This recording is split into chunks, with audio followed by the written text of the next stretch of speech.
Allez mon tzaddik, Rabbi David, t'es là? Regardez comme c'est magnifique, on se prépare à Matan Torah. On se prépare à Matan Torah, mes amis. Le Midrash Rabbah dans Parashat Bamidbar, Midrash Rabbah, Parashat Bamidbar, Perek Bet, Parashat Gimel. Parashat Bamidbar, on va parler des Degalim. C'est un Chidush Hatzum. On connaissait pas ça? D'où ça vient cette histoire de Degalim, les drapeaux? C'était, comment on appelle ça d'ailleurs? Hein? Ouais, non, mais ils appellent ça Mitzvah Degalim. Et Degel, c'est un drapeau, d'accord? D'accord. Et dans la Torah, Parashat Bamidbar, on va parler des Degalim. Degel Machane Dan, Degel Machane Yehuda, Degel Machane Naphtali. Chaque tribu, Akadosh Baruch Hu va lui attribuer un Degel. Donc, un drapeau. Un drapeau. Et dans le drapeau de chaque tribu, il va avoir son écusson, entre guillemets. Il va avoir son emblème. Son écusson, son emblème. Et on va comprendre qu'il y a de Degel, le drapeau, c'est pas une... C'est pour ça que les Umot Olam, les nations du monde, ils ont pris cette notion de drapeau, ça n'existait pas. La notion de drapeau dans le monde n'existait pas. Quand est-ce que la notion de drapeau a existé dans le monde? Avec Israël. Ouais. Avec Israël. Les premiers qui ont eu un étendard, les premiers qui ont eu un drapeau, c'est Israël. C'est Israël, ça n'existait pas. Lama, on va le voir, d'accord, je vous le dis tout de suite. Il n'y avait pas de drapeau, ça n'existait pas, ça n'existait pas. Ça n'existait pas, le drapeau, peut-être qu'il y avait un emblème, peut-être qu'il y avait quelque chose de drapeau, l'idée de drapeau, un étendard, un drapeau qui représente un peuple, qui représente une tribu, qui représente un... D'accord? Ça n'existait pas. L'idée de drapeau n'existait pas. Comment est-ce que le... Justement ça. Ouais. J'étais en train de dire, Hachem, il leur a donné cette idée de prendre le drapeau devant... Et effectivement, il n'existait pas. Ça n'existait pas, exactement. D'accord, maintenant, comment est apparu le drapeau dans le monde? C'est ça qu'on va demander. La question, comment est apparu le drapeau dans le monde? Et la question est le Chidush Hatzum, ce qu'on va voir de magnifique dans le Midrash, c'est qu'est-ce que, en donnant les drapeaux à Israël, c'est Akadosh Baruch Hu qui a ordonné les drapeaux à Israël. C'est pas d'eux-mêmes qui sont venus, ils ont dit on va faire un drapeau. D'accord? C'est Akadosh Baruch Hu qui a ordonné les drapeaux à Israël. On va voir pourquoi il a ordonné les drapeaux. Et maintenant, en quoi le fait de donner un drapeau à Israël, ça a changé quelque chose? Qu'est-ce que ça fait un drapeau? Écoutez bien. Chiba Gedola Chibeban Akadosh Baruch Hu. Hachem, il a donné un amour en plus. Chiba Gedola. Comment on dit? On dit pas chérissement, ça ne dit pas, on dit. Chiba. Chiba, c'est chérir. Chérir. Habibi, c'est mon chéri. Un amour, voilà. Mais Chiba, il y a plusieurs synonymes pour dire l'amour, d'accord? Il y a Hava, il y a Nirsov, Nirsafik. Chiba, c'est chérir. Chiba, c'est mon chéri. Il y a Habibi, c'est mon chéri. Il y a Habibi, c'est mon chéri, d'accord? Donc, beaucoup, voilà, affectueux. Il y a fait. Quand on parle de Ahava dans la Torah, comme j'ai dit la fois dernière, Ahava, c'est quelque chose de profond. Ahava, c'est un travail. Ahava, on y arrive à l'amour. On ne peut pas aimer tout d'un coup. On arrive à l'amour, on apprend à aimer. D'accord? Ça, c'est Ahava. Riba, c'est quelque chose d'instantané. C'est quelque chose de tout de suite. C'est quelque chose, entre guillemets, j'ai pas besoin de le travailler. Riba, c'est un élan du cœur, c'est vache. Chéri. C'est que même quand tu vis avec ta femme, tu lui dis chéri.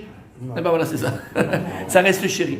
Tu comprends? Il y a tellement une relation spéciale, avec cette personne-là, que ce chéri, cette riba, elle est olamite. Et regarde ce qu'il dit. Chiba Gedola Chibeban Akadosh Baruch Hu. Un amour, un grand amour, Akadosh Baruch Hu a aimé les bénis Israël.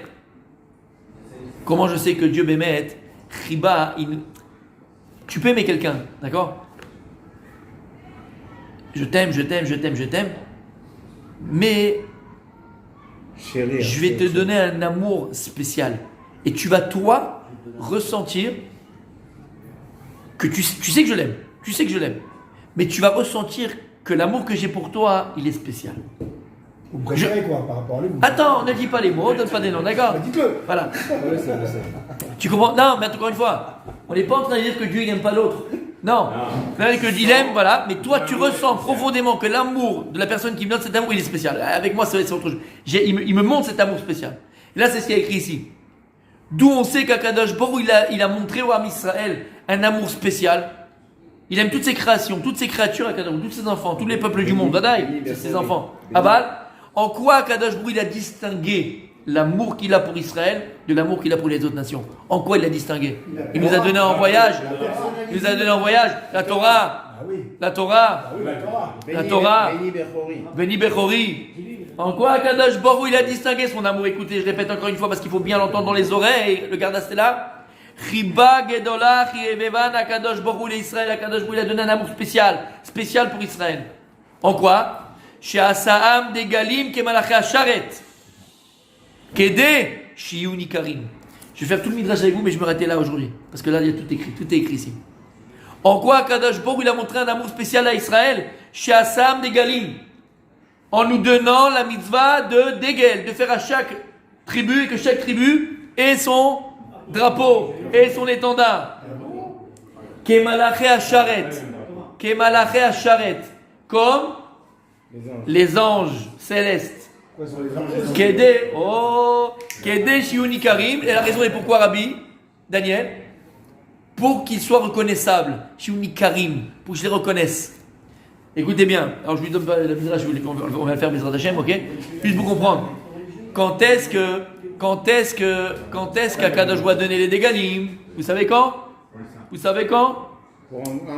À Matan Torah. Bematan Torah, lorsque Akadosh Baruch il a ouvert tous les cieux.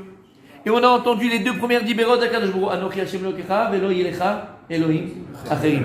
Lorsqu'Akadosh Baruch Hu, Matan Torah, il a ouvert tous les cieux, le Midrash Rabbah il nous dit que Ham Israël, il a vu tous les machanot, tous les camps de tous les malachés Asher, de tous les anges célestes.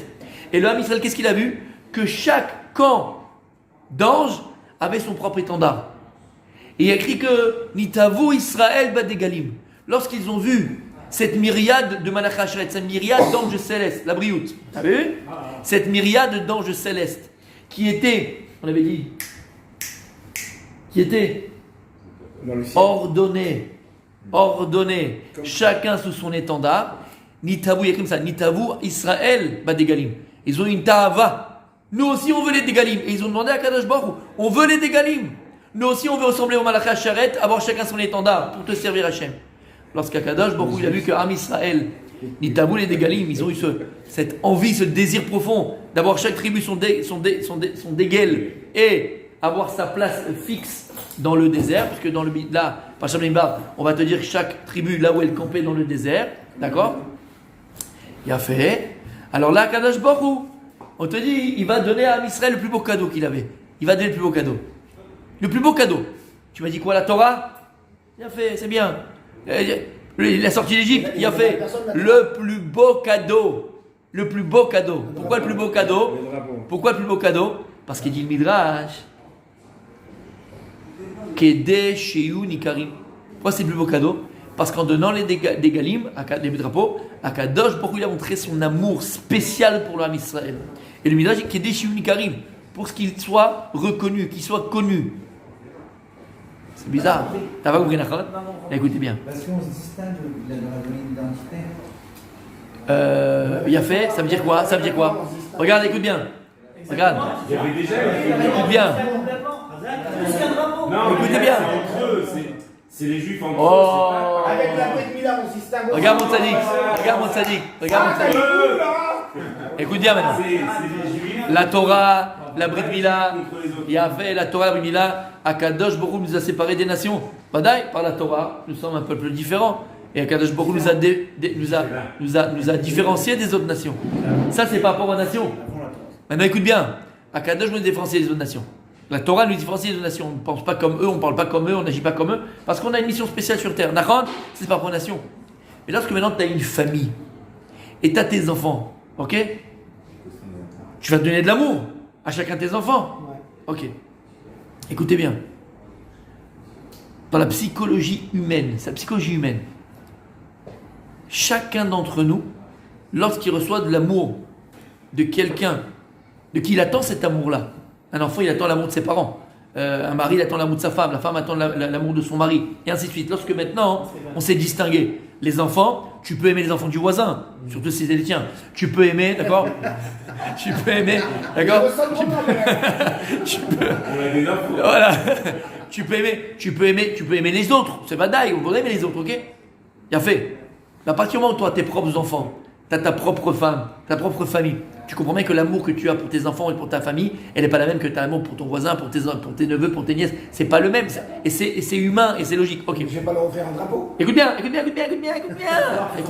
Un jaune, drapeau jaune. Maintenant, écoute bien. Ça c'est Mire, ça c'est Mire. Tout de suite. Écoute bien. Il a changé. Il va venir là-bas, lui, je vous le dis, moi. Il va finir, allez. Écoute bien. Il a pris le casier. Shiouni Karim. T'entends ce que je viens de te dire là? Écoute bien. Il dit le Midrash, il nous dévoile quelque chose d'extraordinaire en psychologie humaine. Lorsque maintenant, quelqu'un est en attente d'amour, de quelqu'un, entre guillemets, qui doit lui donner cet amour-là, et qui lui donne déjà de l'amour, de manière naturelle, chacun d'entre nous, il a besoin de se sentir aimé différemment, particulière, individuelle. Je sais que papy et mamie, ils aiment que les petits-enfants. Mais moi, papy avec moi, c'était différent. Mamie avec moi, c'était différent. Tu comprends? Ta femme, c'est vrai que tu aimes ça. Tu aimes ta mère, tu aimes ta soeur, tu aimes d'accord? Mais une femme, c'est une seule chose qu'elle veut. C'est quoi? C'est que l'amour que tu as pour... Pas que tu l'aimes plus. Pas plus. Pas plus. Pas plus. Pas exclusif. Non. Yossi, c'est pas exclusif. C'est pas exclusif. Non. Exclusif, c'est mauvais. C'est pas exclusif, Yossi. C'est pas exclusif. Yossi, c'est pas exclusif. Voilà. Elle veut que cet amour-là, il soit personnalisé. Singulier à elle. Tu comprends ce que ça veut dire? Tu peux aimer ta mère, ta grand-mère, ton grand-père, ce que tu veux. Il a fait. Aval, je veux que même dans ton amour, tu me distingues des autres. On a besoin de cela. Maintenant, écoute bien, attends. Restez avec moi. Maintenant, quand est-ce que la personne qui va recevoir cet amour distingué sait et ressent profondément que Béhémet, la personne qui lui donne cet amour-là, Béhémet, cet amour le distingue? Écoutez bien. Lorsque la personne, mais ça veut dire quoi ce que tu dis? Lorsque la personne en face qui va lui donner cet amour-là, elle-même a réussi à distinguer en elle quelque chose de particulier qui n'existait pas dans les autres et faire ressortir cette qualité qu'elle a et l'aimer, entre guillemets, de manière différente pour cette qualité qu'elle a. Ça veut dire que tu me connais profondément, tu sais vraiment qui je suis, tu m'as réussi à me définir. Et lorsqu'une personne, Bémet, se sent aimée, parce qu'une personne sait ce qu'elle est, tu connais tes qualités, tu sais en quoi tu te distingues, et lorsque tu es en face de quelqu'un qui t'aime pour cette particularité qui existe en toi, c'est que la personne qui est en face de moi, elle-même, elle sait pourquoi elle m'aime. Meilleur exemple avec les enfants. Et ça peut même être un défaut. Ça peut même être un défaut. Ça peut être un défaut, c'est vrai. Bien fait. Mais là, on est dans l'amour, d'accord? Dans la qualité. Tu comprends ce que je viens de te dire? T'as compris, mon tzaddik? En donnant des galim, en donnant les drapeaux, c'est pas un drapeau qu'il a donné à Kadosh Baruch Hu. À Kadosh Baruch Hu, sur le drapeau, il y avait un écusson. L'écusson que Dieu a donné à chaque tribu, c'est son essence. C'est ce qui le distinguait des autres tribus. Lorsqu'Akadosh Baruch Hu va donner dans le chevet de Yosef, d'accord, d'habitude on met les gerbes de blé, d'accord. Avalom Eshane. Quand Akadosh Baruch Hu donnait l'étendard propre à la tribu, Akadosh Baruch Hu, il va montrer ici un amour particulier envers cette tribu-là, parce qu'Akadosh Baruch Hu va les distinguer en fonction de la qualité qu'ils avaient. Et donc Akadosh Baruch Hu, la personne qui reçoit cet amour-là, il se sent aimé de manière différente. Pourquoi? Encore une fois, parce que la personne qui l'aime, elle-même a su trouver la singularité de cette personne-là. Et l'aimer pour cela, en plus. Tu comprends ce que ça veut dire? Non? Et dans l'éducation de nos enfants, c'est exactement pareil. Nos enfants, et dans le couple, dans l'éducation des enfants, c'est très important d'arriver à percevoir la qualité de nos enfants. Parce qu'on les aime tous, nos enfants. On n'a pas de préférence. Et là, c'est une question de préférence. Dieu ne préfère pas le tribu de Yehuda à la tribu de Issachar. Pas du tout. Mais c'est pas ça du tout. Et je vais dire tout de suite. Cet amour-là, il est sain. Pourquoi? Parce que tu ne peux pas mettre de différence. Quand est-ce qu'il y a la jalousie qui arrive entre les enfants? Quand tu fais une différence entre les enfants. Yaakov, il a fait une différence entre Yosef et ses frères. Il a acheté la tunique uniquement pour Yosef. Il n'a pas distingué les autres par rapport à ce qu'ils étaient. Si Yaakov, il avait aussi acheté un cadeau à chacun en fonction de ce qu'il était, ou gâté son enfant en fonction de ce qu'il était, même si Yosef, il avait quelque chose a priori de plus joli et de plus beau, il n'y a pas de jalousie. Parce que chacun aurait perçu l'amour de son père en fonction de ce qu'il est. Parce que mon père a compris qui j'étais, ma singularité. Il n'y aurait pas une jalousie. Yaakov, il a entraîné une jalousie parce qu'il a uniquement distingué que Yaakov par rapport à ses frères. Les frères, et lui, il n'y a pas Yosef, d'accord? Il a fait mort. Là, Kadosh Baruch Hu, cet amour-là, il est pur. Cet amour, il est saint. Bien au contraire, il soude les enfants. Il soude une famille. Bien sûr. Et c'est pour ça. C'est un peu différent parce que non. Si c'est lui qui a créé l'homme et qui sait la trouna spéciale. Oui. Et qui fait le drapeau, c'est plus simple qu'un père par rapport à ses enfants. Non. C'est pas lui qui l'a créé. Non. Je vais te dire pourquoi. Parce qu'Yehuda n'aurait pu ne pas devenir Yehuda. Et Issachar n'aurait pu ne pas devenir Issachar. Encore une fois, on a un potentiel, comme nos enfants, ils ont tous un potentiel. Et à nous de devenir ce potentiel-là. Donc on devient son potentiel. C'est pas Kadosh Baruch Hu qui choisit. Alors c'est vrai ce que tu dis, parce que Kadosh Baruch Hu connaît notre essence. Et ça c'est vrai. Mais en donnant à chacun son drapeau, son étendard, et l'écusson qui représente la mahout, l'essence de la tribu, non seulement à Kadosh Baruch Hu, il a montré un amour particulier pour chacune des tribus, et chacune se sentait aimée de manière différente que les autres tribus. Et en plus, ça n'a pas amené de la jalousie, bien au contraire, ça a amené une ardoute, parce que chacun a compris qu'il avait un travail et une mission et un rôle particulier à jouer, et que Yehuda ne sera jamais Issachar, il ne sera jamais Naphtali, et Naphtali ne sera jamais Gad. Tout en sachant qu'Akadosh Baruch Hu m'aime de manière particulière. Et c'est ça qu'il faut faire avec nos enfants, encore une fois. On aime tous nos enfants, arriver à déceler chez notre enfant la qualité qu'il a, qui lui est propre. D'accord? Et lui montrer, on va dire je t'aime, mais lui montrer ce qui fait que je te donne un amour particulier à toi, cette qualité que je trouve en toi. Il y a un enfant qui est plus recette que les autres. Mais toi, tu vois, ce que je chéris en toi, c'est cette midat recette. Et l'enfant, vous allez voir, va se sentir aimé de manière particulière. Cet amour avec mon père, il est différent. C'est pas qu'il est plus, c'est qu'il est différent. Et cette différence, elle change tout. Voilà mes amis, on continue demain.